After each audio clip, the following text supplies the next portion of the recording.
This is going to be a pretty quick video. I just want to highlight some of the developer tools that Google Chrome gives us to work with HTML and CSS.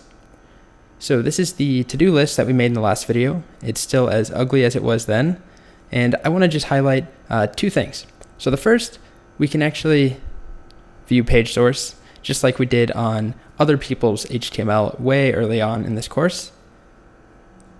But that's not all that useful. We can't really change this or anything.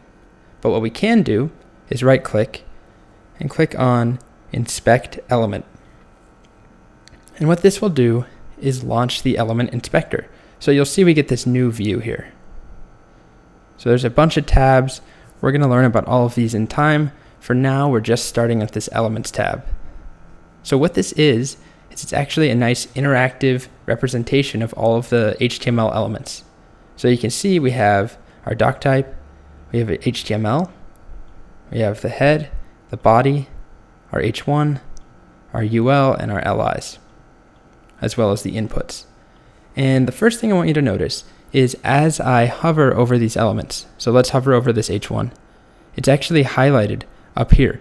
So I hover here, and it's highlighted to show me here's the H1 that you're talking about, or here's the UL, or here's the input, the checkbox, here's the text, and so on. So this is useful in its own right just to debug things and see what space an element is taking up and where it falls in the flow of a document.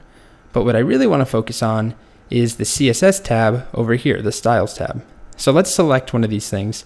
Let's select this LI with class completed, the top or the second one. And I'm going to click on it. And over here, I'm actually seeing an interactive view of all of the styles that this element has applied to it currently. So we see, because of the dot completed class, it has this text decoration line through. Because of the LI code that I wrote for all LIs, it has a red border. And what we can do is actually turn these on or off. So I now have toggled all LI's red borders off. I can turn them back on, and I can change this live here to be 6 pixels or 10 or 1 pixel. I can click on the color and pick a new color, give it a blue border. One thing I will highlight though, this does not actually change our file at all. This is only in the browser. As soon as I refresh this page or close the window, my changes go away.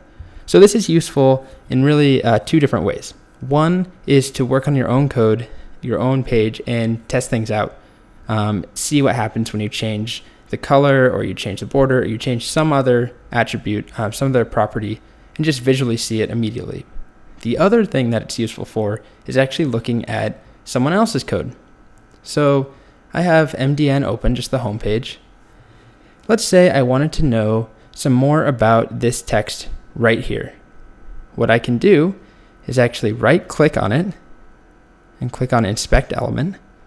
And if I click on an element in particular, it will actually be highlighted for me. So you can see that it jumped right away to the correct tag, which is an H1, shared knowledge, and then there's a span in there as well that says for the open web. So let's take a look at the H1. And over here, I get all of the styles. So the first one is color. If I change that, the color of that H1 changes. So let's say I wanted to know the font. So I would scroll down, and at some point, someone at Mozilla wrote the styles that applies a font here. The thing is, and this is what we're going to focus on in the next few videos, is that this might be inherited from another selector somewhere. So it might have been applied to the entire body, not just H1s directly. So if we scroll down, it looks like it's right here. Font family, Open Sans Light, Helvetica, Arial, Sans Serif. And that looks like that does it. So this is not to show you how we actually do fonts. That's a separate video coming up soon.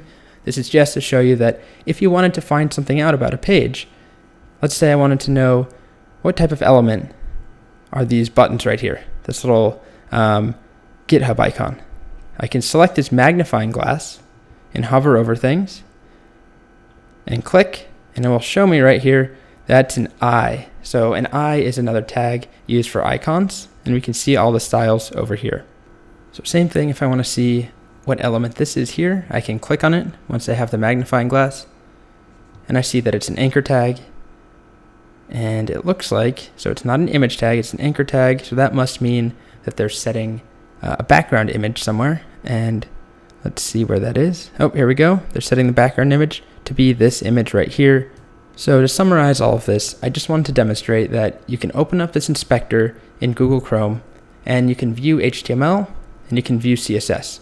And not only can you view it, but you can manipulate it, you can interact with it, you can try changing things, and you can do that on your own sites, or you can do that on anyone else's site. And so it's really useful when you want to go out and replicate somebody's design, or you want to replicate an effect. And when we get to JavaScript, you'll actually see we can do the exact same thing for JavaScript as well.